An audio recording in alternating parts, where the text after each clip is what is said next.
सोलापुरापासून सुरक्षित Malwadi bus stand पासून 500 metre अंतरावर plot Shri Dhondiraj park Malwadi.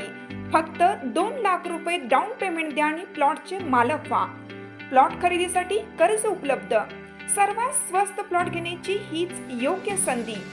Premium residential plot Shri Dhondiraj park, Patil dairy नजीक, वसगडे रोड, माळवाडी, भिलवडी।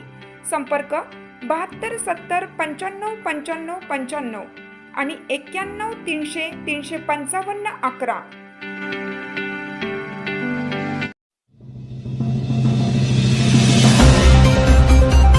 आम्ही सर्व मुरलेले पैलवान, कोणाच्या दबावाखाली येणार नाही।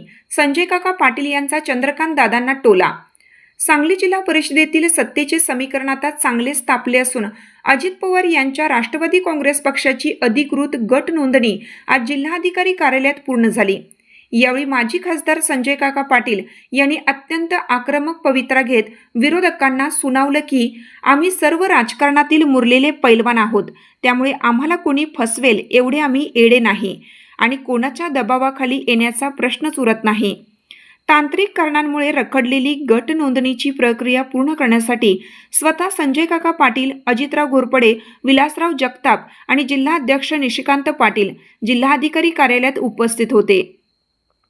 यावेळी नेत्यांनी भाजप नेते आणि मंत्री चंद्रकांत पाटील यांच्यावर जोरदार निशाणा साधला।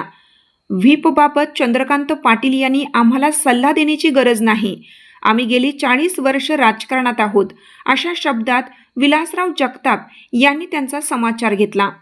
भाजपचे 16 सदस्य निवडून आले असताना त्यांचा अध्यक्षपदावर दावा कसा असू शकतो असा सवालही त्यांनी उपस्थित केला।